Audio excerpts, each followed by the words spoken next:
지금 창세기 33장 같은 경우는 에서와 만나서 지난날의 일을 이제 화해하게 됩니다. 예. 그리고 정을 나누는 모습을 기록하고 있어요. 32장에 야곱은 절름발이가 됐습니다. 그죠? 근데 그 사건에서 곧바로 에서를 만나는 장면으로 이제 넘어가는 것을 볼 수 있는데, 우리는 야곱이 주의 천사를 만나서 축복까지 받은 사실도 보았음에도 불구하고 야곱은 여전히 주님보다는 자기의 머리를 신뢰하고 있다는 사실을 우리는 주목하게 될 것이에요. 야고보서 1장 23절하고 24절이거든요. 누구든지 말씀을 듣고 행하지 아니하는 자는 거울로 자기의 본래 얼굴을 바라보는 사람과 같으니, 이는 그가 자기를 바라본 뒤 자기 길로 가서 자기가 어떤 사람이었는지 즉시 잊어버리기 때문이라. 이 신약의 야곱이 이제 구약의 야곱에게 그 처지를 알려주는 말씀이에요. 32장에 보면은 야곱은 주의 천사를 만나서 자신이 어떤 사람인지 깨닫게 됩니다. 그죠? 하지만 주의 천사를 보내고 나서는 다시 옛사람으로 돌아가는 그 야곱을 보여주게 돼요. 야곱은 새로운 자신을 잊어버리고 다시 옛 자신으로 돌아가서 정말 하나님을 비롯해서 그 누구도 신뢰하지 않는 그 야곱의 모습을 우리가 보게 될 것입니다. 다 피셨죠?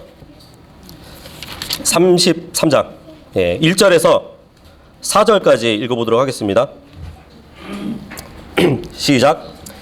야곱이 눈을 들어보니 보라, 에서가 400명과 함께 오므로 그가 아이들을 나누어 레아와 라헬과 두 여종에게 맡기되, 여종들과 그들의 아이들은 맨 앞에 두고 레아와 그녀의 아이들은 그 다음에 두며 라헬과 요셉은 맨 뒤에 두고, 자기는 그들보다 앞서 나아가면서 자기 형에게 가까이 갈 때까지 7번 땅바닥에 엎드려 절하니, 에서가 달려와 그를 맞이하여 부둥켜 안고 목을 껴안으며 그와 입을 맞추고 그들이 우니라.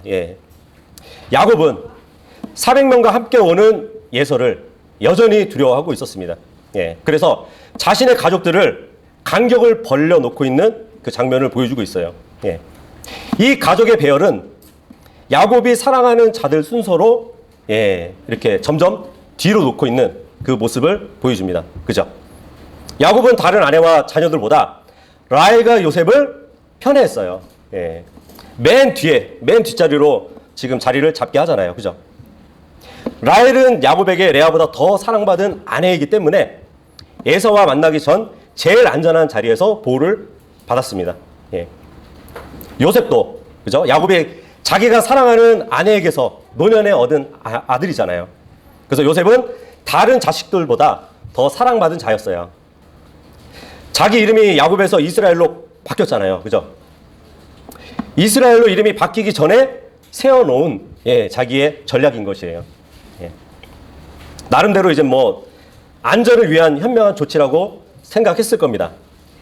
하지만 하나님을 불신하고 자기 생각으로 이러한 안전을 보장받는 조치를 한 것은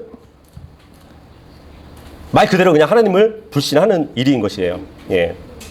잠언서 21장 31절에 보면 싸울날을 대비하여 말을 예비해도 안전은 주께로부터 온다는 말씀이 있습니다.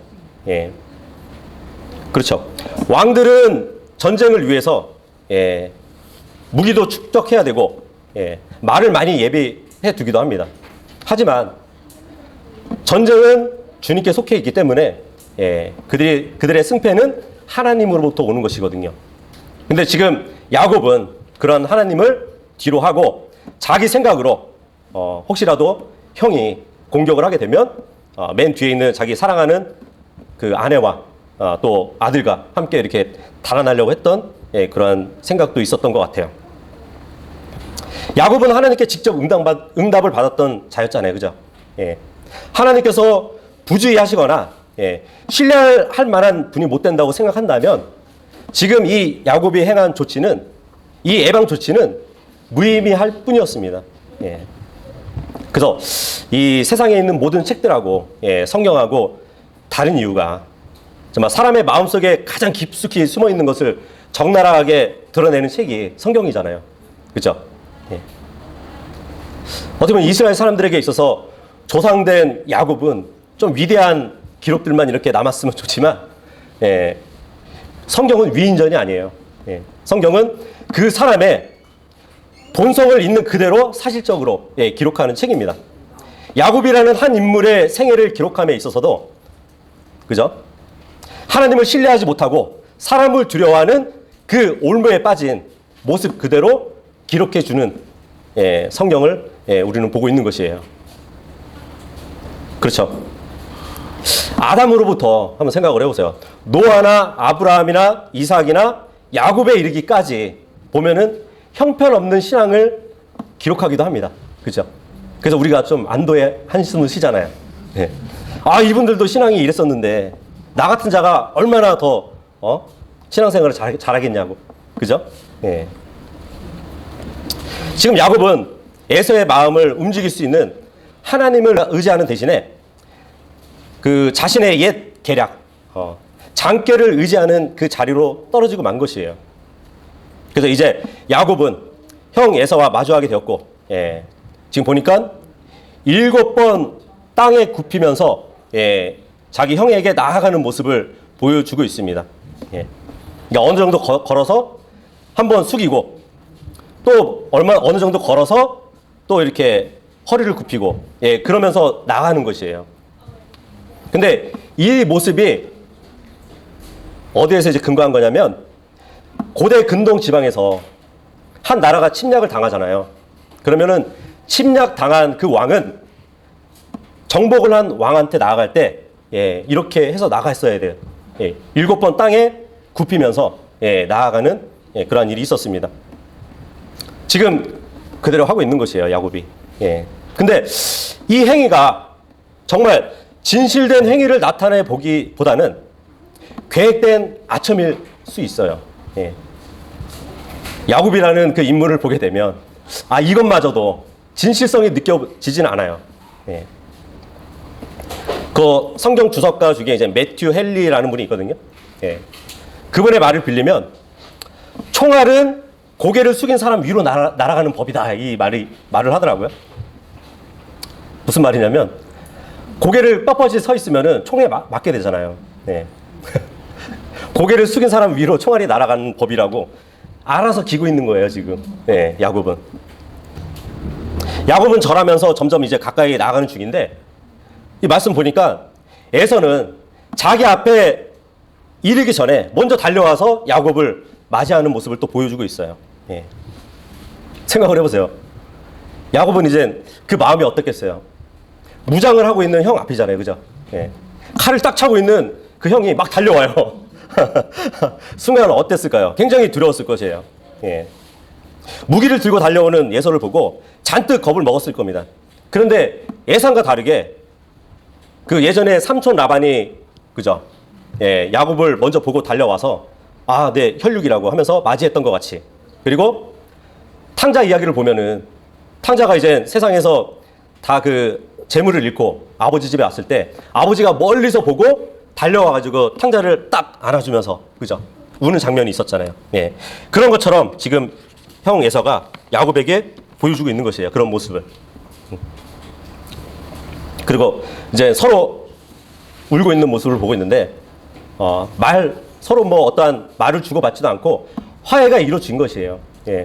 에서가 눈을 들어 여인들과 아이들을 보고 이르되 너와 함께한 저들은 누구냐 하니 그가 이르되 하나님께서 주의 종에게 은혜로 주신 아이들이니이다 하매 그때 여종들과 그들의 아이들이 가까이 와서 절하고 레아도 자기 아이들과 함께 가까이 와서 절하며 그 뒤에 요셉과 라헬이 가까이 와서 절하니라. 에서가 이르되 내가 만난 이 모든 때는 무엇을 뜻하느냐 하니 그가 이르되 이것들은 내 주의 눈앞에서 은혜를 잊기 위해 마련한 예물이니이다 하매 에서가 이르되 내 동생아 내가 풍족히 가지고 있으니 네가 가진 것이 내게 두라 하므로 야곱이 이르되 아니니이다. 이제 내가 형의 눈앞에서 은혜를 입었거든 원하건대 내 손에서 내 예물을 받으소서. 이런 까닭으로 내가 하나님의 얼굴을 본 것 같이 형의 얼굴을 보았으므로 형도 나를 기뻐하셨나이다 하나님께서 은혜롭게 나를 대하셨으며 또 내가 풍족히 가지고 있으니 원하건대 형에게 가져온 나의 복된 선물을 받으소서 하고 에서에게 강권함에 그가 받으니라. 예. 그래서 예서는 이제 진정을 하고 여인들과 아이들을 보면서 너와 함께한 저 사람들은 누구냐고 묻고 있습니다. 근데 야곱은 지금 맨 앞에 배열된 사람들이 여종들하고 그 여종들에게 태어난 아이들이잖아요. 근데 그 여종들은 언급하지 않아요. 그러면서 자기가 유산으로 받은 아이들만 지금 소개하고 있습니다. 그리고 그 뒤로 간격이 나뉜 순서대로 레와와 아이들, 그리고 그 뒤에 라헬과 요셉이 도착하면서 에서에게 절을 하는 모습을 보여주고 있어요. 그래서 에서가 또 묻죠. 내가 만든 이 때는 뭐냐고, 다 무엇이냐고. 그러니까 야곱이 형님께 화해로 답례로 드리는 예물이라고 말을 하고 있어요. 근데 그 준비된 선물을 복된 선물이라고 지금 얘기하고 있습니다. 그죠? 5절에서 보면 야곱은 형에게 형이라고 부르지 않아요. 당신의 종이라고 얘기를 합니다. 그죠? 근데 여기 와서는 또 나의 주라고 부르고 있어요. 그 형님을 주라고 부르고 있는 것이에요. 근데 이러한 굽실거리는 태도는 정말 세상 사람 앞에서 하나님의 자녀가 만약에 이러한 똑같은 일을 한다면 합당한 태도는 아닐 것이에요. 너무 이제 지나칠 정도로 비굴한 그 야곱이 그러한 태도를 지금 보여주고 있습니다. 야곱의 노예적인 두려움을 그대로 형에게 보여줄 뿐이에요. 어쨌든 야곱은 형에게 줄 그 선물로 형에게 관용을 얻으려고 했던 것을 볼 수 있습니다. 만약에 에서가 선물이 도착했을 때 정말 야곱을 죽이고자 하는 마음이 있었다면 그 욥이 친구들이 왔을 때 그런 얘기를 하잖아요. 너희 재산이 필요 없다고 그런 말도 하거든요. 마찬가지로 아마 야곱을 죽일 생각이 있었다면 네 재산의 일부는 필요 없다고 하면서 죽였을 것이에요. 근데 지금 동생 야곱도 죽일 마음도 없고 보니까 또 선물도 받을 마음이 없는 것을 볼 수 있습니다. 그 한 번은 나아만 장군이 문둥병이 걸렸었잖아요. 그죠? 그래서 제언자 엘리사가 저기 요르단강 가가지고 7번 목욕하고 하면은 이제 나은다는 말을 해줘서 병이 낫게 됩니다. 그래서 그 병 나은 것에 너무 고마워가지고 선물을 보내려고 했었죠. 근데 엘리사는 받지 않았었어요. 왜 안 받았냐면 그 나아만 장군이 시리아 장군이었잖아요. 그죠? 이스라엘과 적대 국가였단 말이에요. 적대 관계였기 때문에 엘리사는 받지 않았거든요. 마찬가지로 지금 에서는 야곱을 죽이고자 했던 적대 관계에 있었던 위치에 있었잖아요. 그래서 지금 선물을 받지 않으려고 했던 것 같습니다. 그래서 9절에 보니까 내게도 충분히 있으니까 네 소유는 네가 가지라고 그렇게 얘기했던 것이에요. 근데 야곱이 계속 강권해서 선물을 받으라고 하니까 아마 에서도 이제 그런 생각이 있겠죠. 이 선물을 내가 받아줘야 내가 적대적이지 않은 형이라는 것을 보여줄 수 있겠구나 하는 그런 생각이 있었는지 결국은 다 받게 됩니다. 사실 에서는 장자권을 동생에게 뺏겼었잖아요. 그죠? 하지만 하나님께 충분한 복을 받았던 사람이에요. 히브리서 11장 20절에 보면 믿음으로 이삭은 앞으로 올 일들에 관하여 야곱과 에서에게 축복했다는 말씀이 있습니다. 비록 장자권을 받은 야곱은 물론 이제 복을 2배로 받았겠죠. 그렇다고 해서 에서는 아예 복을 받지 않은 사람이 아닌 것이에요. 복을 받았어요. 하나님께 복을 받았던 에서도 동생에게 은혜를 베풀어 주는 그 모습을 우리가 보고 있는 것이에요. 누가복음 17장 3절에 예수님이 그런 말씀을 하셨거든요. 만일 네 형제가 네게 범법하거든 그를 꾸짖고 회개하거든 그를 용서하라, 이 말씀이 있거든요. 야곱은 전에 형에게 범법을 했던 동생이었죠. 근데 지금은 회개하니까 형으로서 용서해 주는 그 모습을 보고 있습니다. 어쨌든 우리는 지금 여기까지 봤을 때 한 가지 중요한 교훈을 배우게 되는데, 그것은 이 야곱과 같이 우리의 모든 육체적인 뭐 계략, 뭐 우리가 육체적인 수고, 이런 것들은 불필요할 뿐이라는 것을 보여줍니다. 네. 아무리 야곱이 자기의 전략이 있었어도 형이 이렇게 유순하게 나올 줄 몰랐죠. 네. 그렇게 하나님이 만들어 주신 거거든요. 네. 그래서 우리의 육신적인 계략과 수고는 불필요할 뿐입니다. 예. 우리가 살아갈 때 하나님의 영광을 가릴 뿐이에요. 예. 그것을 우리가 볼 수 있습니다. 여기 10절에 보니까 이런 까닭으로 내가 형의 얼굴을 뵌즉 하나님의 얼굴을 뵌 것 같다고 말을 하고 있습니다. 근데 이 말은 지나친 아첨은 아닌 것 같아요. 왜냐하면 야복강에서 주의 천사를 대면했잖아요. 그때 야곱은 죄인으로서 죽을 줄만 알았는데 생명이 보존되었거든요. 근데 지금 그와 마찬가지로 형과 다시 마주한 지금 상황도 자기는 죽을 줄 알았는데 형이 용서하면서 맞아주는 그 모습을 봤단 말이에요. 그렇기 때문에 에서의 그 환한 얼굴 속에 정말 엄청난 광채를 지금 보게 된 것이에요. 은혜의 광채를 보게 된 것이에요. 그래서 형의 마음을 변화시킨 그 하나님의 은혜의 빛을 형의 얼굴을 통해서 봤다는 것입니다. 이렇게 사람을 주님의 천사라고 부르는 장면이 여기 말고도 이제 다른 구절에도 이렇게 나오거든요. 그 블레셋 지경의 그 가드 왕 아기스라는 사람이 있죠. 한 번은 다윗이 사울에게 쫓겨가지고 블레셋 땅까지 들어가잖아요. 오죽하면은 자기가 죽였던 골리앗의 고향까지 피신해서 갔겠어요, 그죠? 블레셋으로 이제 망명에 왔는데 사람들이 의심을 하죠. 이스라엘에서 그렇게 영웅이었던 사람이 이 블레셋 땅에 왔다는 것에 대해서 굉장히 못마땅해하고 의심을 하게 됩니다. 근데 그 블레셋 왕, 그러니까 아기스가 다윗하고 지내다 보니까 도저히 뭐 어떠한 약점이나 허물을 찾아볼 수가 없는 것이에요.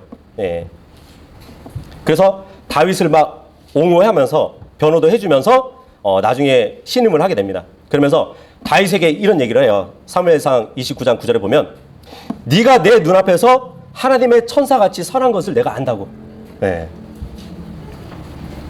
이방인이잖아. 이방인 왕인데 하나님의 천사같이 선한 것을 내가 본다고 그러한 말을 하거든요. 그렇죠. 그렇다면은 하나님의 천사는 선하신 거죠.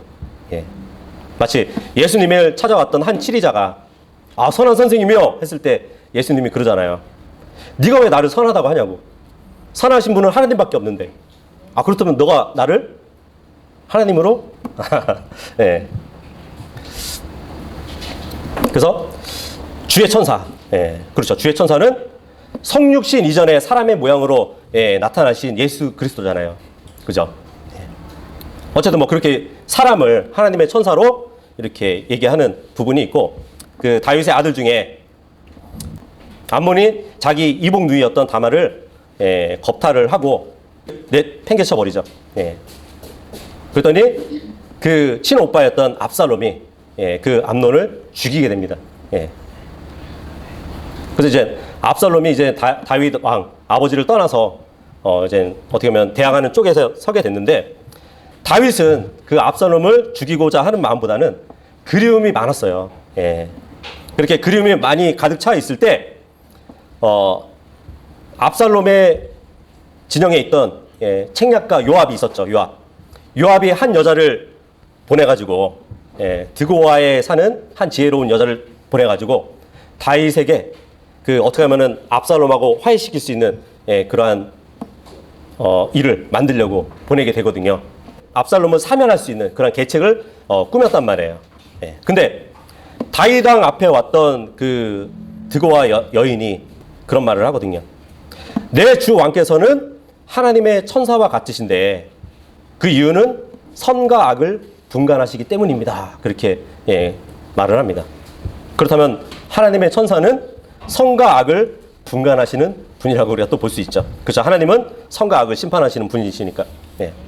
이렇게 이제 뭐 지금도 야곱이 형의 얼굴을 보면서 하나님의 얼굴을 본 것 같다고 말을 하거든요. 바로 형을 만나기 전에 먼저 봤던 주의 천사를 지금 일컬어서 말을 하는 겁니다. 야곱은 자신이 보낸 선물로 인해서 에서가 자신을 용서했을 거라는 생각을 했는지는 모르겠어요. 어쨌든 결과적으로는 야곱은 복수할 줄 알았던 그 형에게서 하나님의 은혜와 같은 긍휼을 느낀 건 또 사실입니다. 야곱은 주님께 기도했지만 결국 자기가 계획한 대로 행했고 100% 주님을 신뢰하지 않았던 자였어요. 그래서 야곱을 통해서 정말 사람이 가진 믿음의 한계를 또 보여주기도 합니다. 이전에 주님은 야곱의 이름을 이스라엘로 바꿔주셨어요. 근데 여전히 야곱의 이름을 지금 쓰고 있는 거 보이시죠? 왜냐하면 옛 본성을 그대로 살아가고 있는 것이거든요. 그래서 우리 지금 신약 성도들의 모형도 보여주기도 해요. 어쨌든 주님은 야곱의 기도를 들어주시고 에서의 복수심을 긍휼한 마음으로 바꿔주셨습니다. 근데 이것도 야살의 책에 보면은 그 어머니가 지원군들을 보내줬잖아요. 야곱에게. 두 부대를 해가지고. 그래서 창세기 32절에 보면은 그 두 부대를 받았을 때 야곱이 이제 하나님의 천사들이라고 이렇게 표현을 했단 말이에요. 근데 그 두 부대가 먼저 야곱보다 에서에게 먼저 가서 뭐 어떤 이야기를 했나 봐요. 근데 뭐 야곱을 치지 말라고 했겠죠. 근데 에서가 그 어머니가 보내준 그 사람들을 만약에 쳐버렸으면 어떻게 됐을까요? 어머니와 아버지에게도 대항하게 되는 거거든요. 하지만 그렇게 하지 못했습니다. 그리고 아마 그들에게 설득을 당해서 야곱을 지금 이제 선대해 주는 것을 우리가 볼 수 있습니다. 12절에서 15절 읽겠습니다. 시작. 에서가 이르되 우리가 이동하여 가자. 내가 너보다 앞서 가리라 하매 야곱이 그에게 이르되 내 주께서 아시는 바와 같이 아이들은 약하고 내게는 새끼 밴 양떼와 소떼가 있으므로 사람들이 그것들을 하루만 심하게 몰면 모든 떼가 죽으리니 원하건대 내 주께서는 주의 종보다 앞서 나아가소서. 나는 내 앞에 가는 가축과 아이들이 견딜 수 없을 만큼 부드럽게 인도하여 마침내 세일로 가서 내 주께 가리이다 하매 에서가 이르되 내가 이제 나와 함께한 사람들 중 몇 명을 내게 남겨두리라 하니 그가 이르되 그것이 무슨 필요가 있나이까 내가 내 주의 눈앞에서 은혜를 입게 하소서 하더라. 에서가 야곱과 함께 이제 이동하길 원했지만 지금 야곱은 가축의 그 생리상 형을 무리하게 쫓아갈 수 없다고 지금 얘기를 하고 있습니다. 잠언서 12장 10절에 보면 의로운 사람은 자기 짐승의 생명을 중히 여긴다고 기록이 되어 있어요. 자신의 가축들을 정말 그 생명을 중히 여겼는지 알 수 없지만 그것까지도 핑계일 수도 있어요. 어쨌든 야곱은 에서에게 세일에서 만날 것을 약속을 했습니다. 그 세일이라는 그 지방은 이제 뭐 나중에 성경 지도 보면은 모압 땅 남부 쪽에 있는 그 광대한 저지대 지방이거든요. 미래의 에서의 후손들이 호리 족속이거든요. 그 호리 족속이 그것에 이제 거하게 됩니다. 그리고 여호수아 때 보면은 그 땅의 남쪽 지역을 정복하는 그러한 기록도 있고요. 근데 지금 야곱은 그 세일에서 만나기로 약속을 했는데 짐승들 그리고 아이들을 핑계로 해서 세일에 바로 가기를 보류하고 숫곳에 이뤄가지고 장막을 치게 됩니다. 이 숫곳은 또 야복강 주의 천사를 만났던 그 야복강에서 이제 북쪽 방향으로 한 16km 정도 떨어진 곳에 있는 지역이에요. 근데 이 숫곳이라는 지명의 뜻이 두 가지거든요. 하나가 뭐냐면 작은 양울이라는 뜻을 갖고 있어요. 그래서 야곱이 자기 양들을 위해서 그 숫곳에서 작은 양우리를 만들었기 때문에 그 지역 이름을 숫곳이라고 한 것도 같습니다. 이스라엘 백성은 하나님의 양들이잖아요. 그죠? 그래서 숫곳은 이집트를 탈출한 이스라엘 백성이 처음으로 진을 친 장소이기도 해요. 그리고 나중에 갓 자손이 이제 유업을 받을 땅이기도 합니다. 그리고 숫곳이라는 그 이름의 뜻 두 번째가 뭐냐면 칸막이 방이라는 뜻을 갖고 있어요. 예. 근데 지금 성경에서 최초로 족장 중 한 사람 야곱이 이 17절에 보면은 집을 짓고 살았다는 기록이 나오잖아요. 예. 처음으로 등장하는 구절입니다. 그래서 이 집을 졌다는 것은 어떻게 보면 장막을 쳤다는 거거든요. 예. 장막절 하면은 야곱이 거할 임시 거처와 관련이 있는데 이스라엘이 약속의 땅에 안전하게 거할 것을 예표로 또 보여주고 있습니다. 더 미래로 가서는 천년왕국의 예표로 또 이렇게 보여주기도 합니다. 16절에서 20절까지요. 읽겠습니다. 이렇게 그날 에서는 자기 길로 세일로 돌아갔으며 야곱은 숫곳으로 이동하여 자기를 위해 집을 짓고 자기 가축을 위해 우리를 지었으므로 사람들이 그곳의 이름을 숫곳이라 하느니라. 야곱이 밧다 아람에서 올라올 때 가나안 땅에 있는 세겜의 도시 살렘에 이르러 그 도시 앞에 자기 장막을 쳤고 또 그가 자기 장막을 친 곳의 한 구역 밭을 세겜의 아버지 하몰의 자손들 손에서 돈 100개를 주고 사서 거기에 제단을 세우고 그것을 엘엘로 이스라엘로 불렀더라. 예.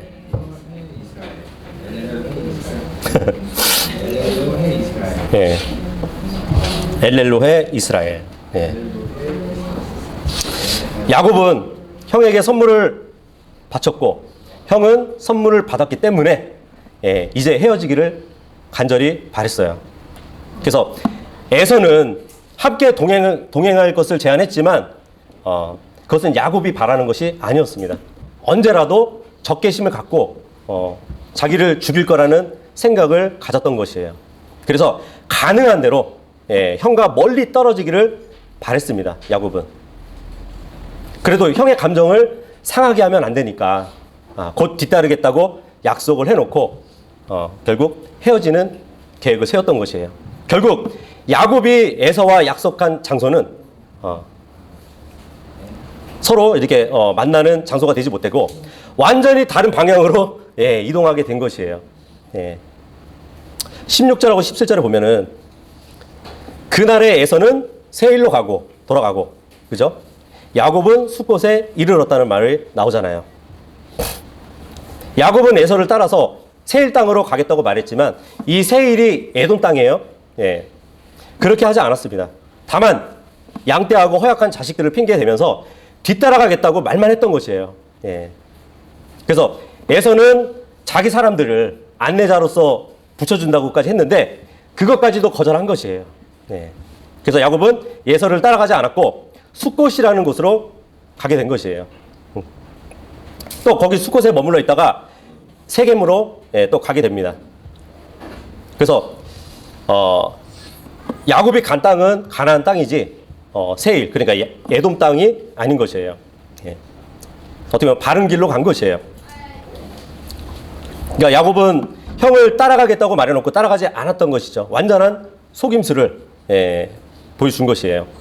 그래서 상황에 따라 임기응변으로 거짓말해야 되는 이 인간 야곱을 우리는 볼 수 있습니다.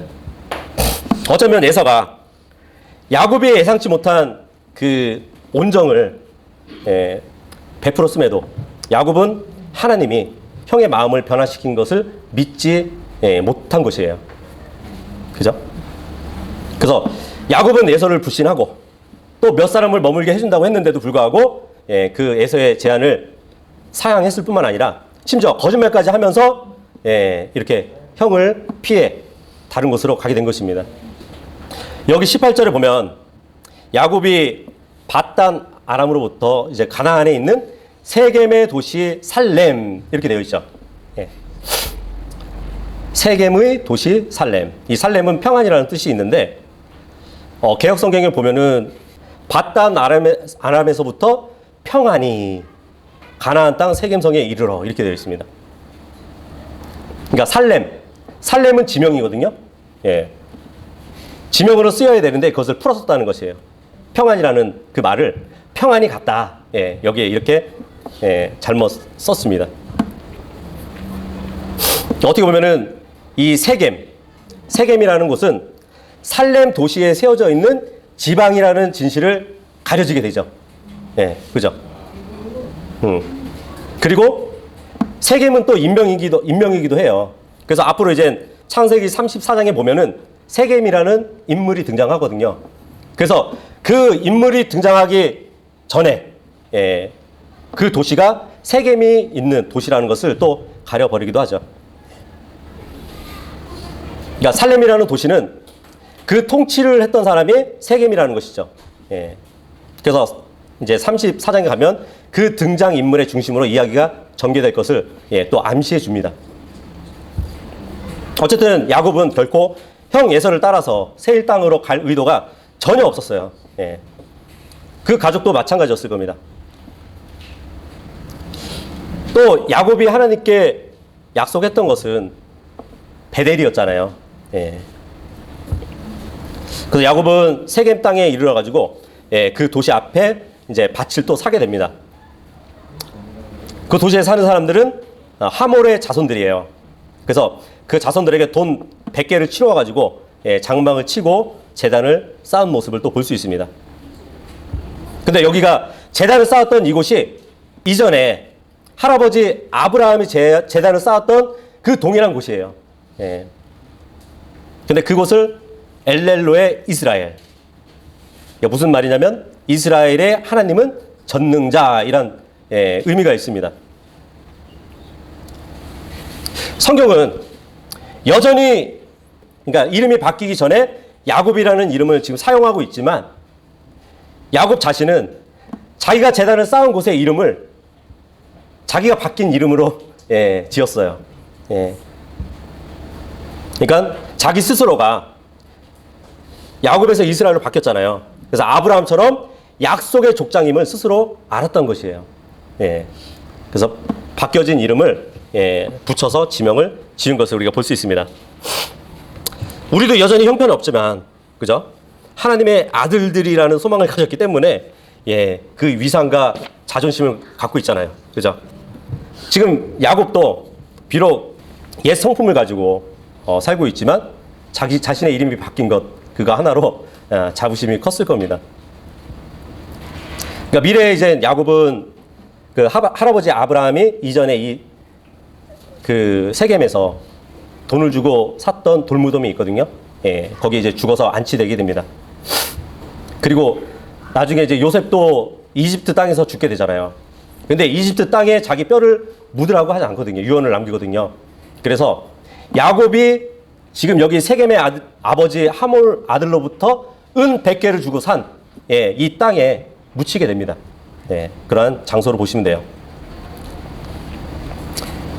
어쨌든 우리가 지금 33장을 쭉 다 봤는데 야곱은 하나님의 방법보다 자기 방법이 더 익숙하기 때문에 주님께 응답을 받고도 자기 꾀를 놓지 않는 그 모습을 봤습니다. 근데 이것은 우리들도 마찬가지예요. 개인 신앙생활에 있어서 흔히 겪는 일이죠. 주님의 말씀에 매뉴얼이 다 있는데 우리는 우리의 생각대로 신앙생활을 하려고 합니다.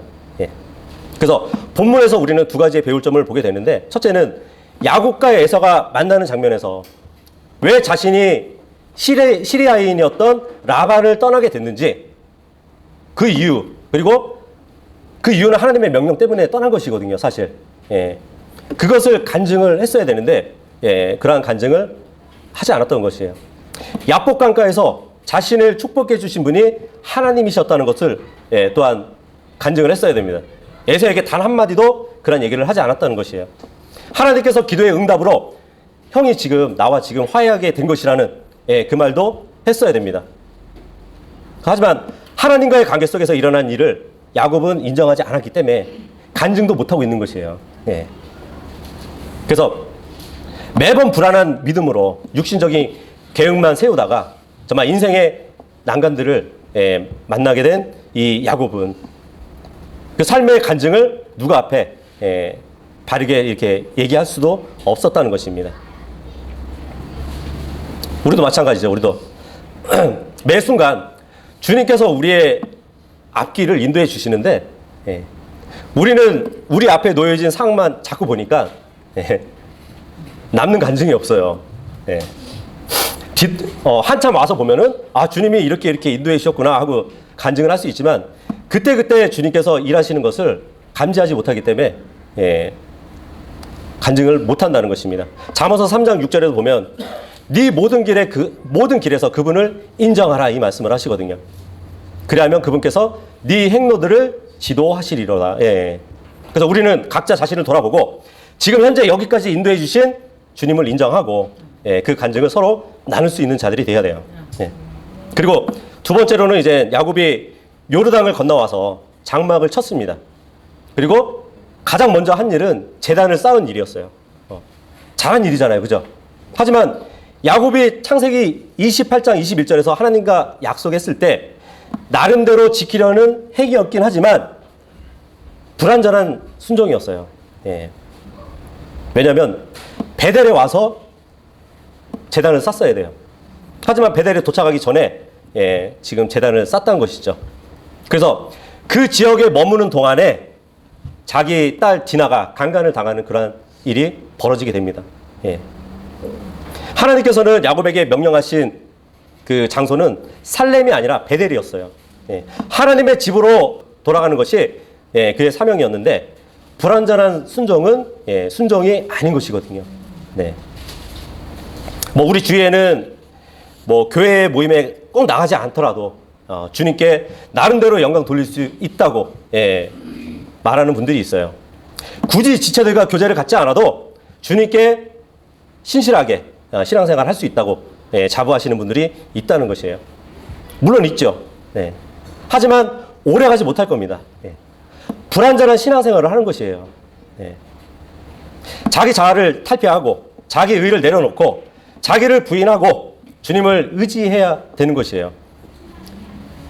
주님을 의지한다면 그분의 몸의 지체들과 한 부분으로서의 역할도 감당해야 되는 것입니다.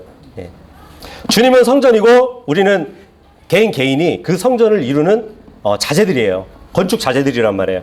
아무리 훌륭하고 성전의 기둥급 자재라고 할지라도 따로 방치되어 있으면은 그거는 쓰임받지 못한 성전 자재일 뿐이에요.